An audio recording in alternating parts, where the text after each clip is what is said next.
मैंने कहा कि मंत्री महोदय इंतजार कीजिए, भरोसा रखिए, इलेक्शन आने दीजिए, आपके स्टेट की जनता एक बटन दबाएगी उंगलियों पर स्याही लगा के और आपको बता देगी कि शहीद कौन होता है और कुत्ता कौन होता है। ये सर मुझे समझ नहीं आता है, ये इतना लाइटली क्यों लिया जाता है। मेरी एक 5 साल की भतीजी है, एक दिन मेरे पास रोते हुए आई। मैंने पूछा क्या हो गया बेटा? बोल रही है कि मैंने जो है प्लस को माइनस करके एक छोटा सा मिस्टेक कर दिया, मैडम ने 5 मार्क्स काट लिए। मैं सोचा तुम्हें यार 95 मार्क्स है, मुझे तो आगे ही 5 थे, खुशी की बात है। उस लड़की कि मैंने उस समय उस सिस्टम को देखा, न्याय करने के सिस्टम को देखा, और मैंने क्या सोचा, मैंने सोचा सुनकर आपको भी खुशी हुई होगी, आपको भी खुशी होगी। एक छोटी सी बच्ची यदि प्लस को माइनस कर देती है तो आप उसके 5 मार्क्स काट लेते हो, और हिंदुस्तान जैसे बड़े देश का 125 करोड़ की आबादी का एक्सटर्नल अफेयर मिनिस्टर यूएनओ जैसे बड़े स्टेज पे 5 मिनट तक पुर्तगाल के एक्सटर्नल अफेयर मिनिस्टर का स्पीच पढ़ता रहता है, और वापस आने पर मैडम उसके 5 मार्क्स नहीं काटती है, वो बना रहता है देश का एक्सटर्नल अफेयर मिनिस्टर। आप बताएंगे, संदीप फाउंडेशन का गरम खून बताएगा।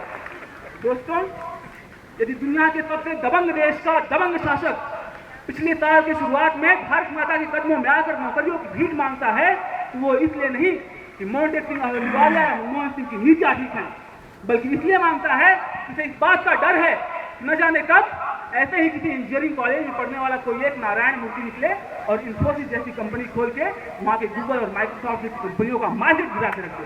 उसे इस बात का डर है।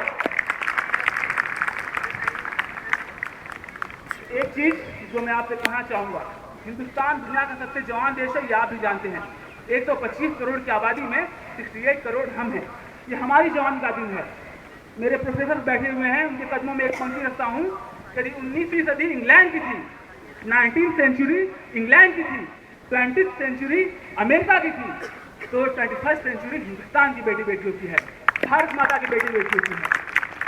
ये लोग हमसे कहते हैं पॉलिटिशियन कि ब्रेन ड्रेन हमारी समस्या है, पॉपुलेशन हमारी समस्या है। मैं कहता हूं कि ब्रेन ड्रेन और पॉपुलेशन हमारी समस्या कभी नहीं हो सकती। जिस माइक्रोसॉफ्ट में 36% हिंदुस्तान के भारत के बेटे बेटियां काम करते हो, जिस गूगल में 42% हिंदुस्तान के भारत के बेटे बेटियां काम करते हो, जिस दिन भारत माता ने बुला लिया वे दौड़े चले आएंगे।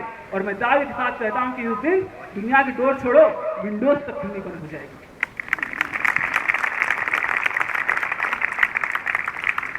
1993 में मैं जवान नहीं था, आप भी जवान नहीं थे। यहाँ पर कुछ लोग ऐसे भी हैं जो जवान रहे होंगे और देखे होंगे। कुछ लोगों के भड़काने पर हमने जो है 250 करोड़ से ज्यादा की प्रॉपर्टी जलाकर राख कर दी गई, और न जाने कितने पूरे देश भर में लाशें बिछ गई। उसी मंदिर फैसले, न मंदिर बना न मस्जिद बनी, उसी फैसले पर, उसी बात पर पिछले साल 2 साल पहले जो है इलाहाबाद हाईकोर्ट ने एक ऐतिहासिक वर्डिक्ट दिया, और ये हमारे जवानी का दौर है। मैं सलाम करता हूँ ऐसी जवानी को कि कहीं किसी ने एक पत्थर तक फेंकने की जरूरत नहीं समझी, क्योंकि हमें मंदिर नहीं बनाना है, हमें मस्जिद नहीं बनाना है, हमें हिंदुस्तान बनाना है। हमें उस फकीर महात्मा गांधी का हिंदुस्तान बनाना है जिसका सपना उस फकीर ने देखा था। आखिरी बात मैं आपसे कहना चाहूंगा, आपको सुन के बहुत दुख होगा और अजीब भी लगेगा कि प्यार का जन्म जिस धरती पर होता हो, प्यार करना जहाँ हमें बचपन से सिखाया जाता हो, उस धरती पर लास्ट ईयर 2012 में रिपोर्ट मेरे ब्लॉग में आप पढ़ सकते हैं, 1100 से ज्यादा ऑनर किलिंग केसेस हुई, और उसमें से सिर्फ 93 केसेस जो हैं रजिस्टर्ड हुई हैं। आप सभी को बताने की जरूरत नहीं कि ऑनर किलिंग क्या होता है। यदि कोई प्यार करता है तो उसके ही पेरेंट्स, उसके ही माता पिता उसे काट डालते हैं, मार डालते हैं। ऑनर किलिंग सही है? बिल्कुल नहीं। जब तक इस देश का युवा संतुष्ट नहीं है, खुश नहीं है, ये देश खुश नहीं हो सकता। हमें प्यार में डेमोक्रेसी चाहिए। ये हमें डेमोक्रेसी का पता नहीं कौन सा झुंझुना पकड़ा के रखे हुए हैं। जब मैं ऑनलाइन प्रोटेस्ट करने के लिए इंटरनेट पे जाता हूँ तो सेक्शन 66A लगा दिया जाता है। जब मैं ऑफलाइन प्रोटेस्ट करने के लिए दिल्ली की सड़कों पर खड़ा हो जाता हूँ हिंदुस्तान बन के, तो फिर वहां पर सेक्शन 144 लगा दिया जाता है, और उसके बाद ही हमारी डेमोक्रेसी है।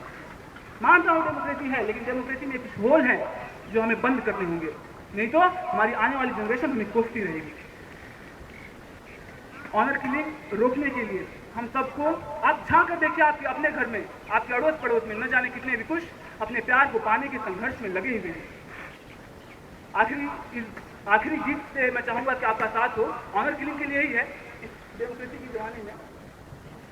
मन पाखी ने जब चाहा, साथ मिले आपका, मन पाखी ने जब चाहा इच्छा का अंबर छूना, मन पाखी ने जब चाहा, मन पाखी ने जब चाहा इच्छा का अंबर छूना।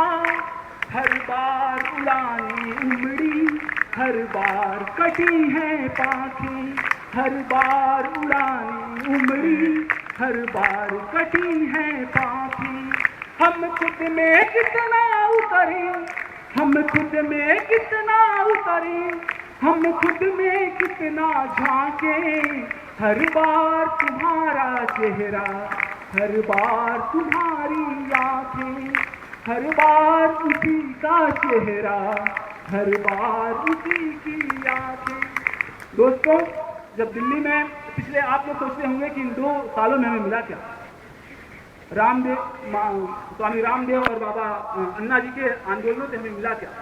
चाहे कोई लोकपाल बिल आया हो या ना आया हो, कोई कानून वापस हमारे देश में आया हो या ना आया हो, लेकिन एक चीज जरूर मिली है हमें, जानकर आपको भी खुशी होगी कि पहली बार आजादी के बाद पिछले 63 सालों में पहली बार ऐसा हुआ कि इतने ज्यादा तिरंगे भारत माता के बेटे बेटियों के हाथों में देखने को मिले। नहीं तो माफ करिए और मुझे स्टेज पे कहने की हिम्मत दीजिए कि तिरंगे कॉलेज और स्कूलों को छोड़ दें तो अधिकांश संवैधानिक गुंडों के हाथों ऊपर नीचे होने के लिए विवश हो गए।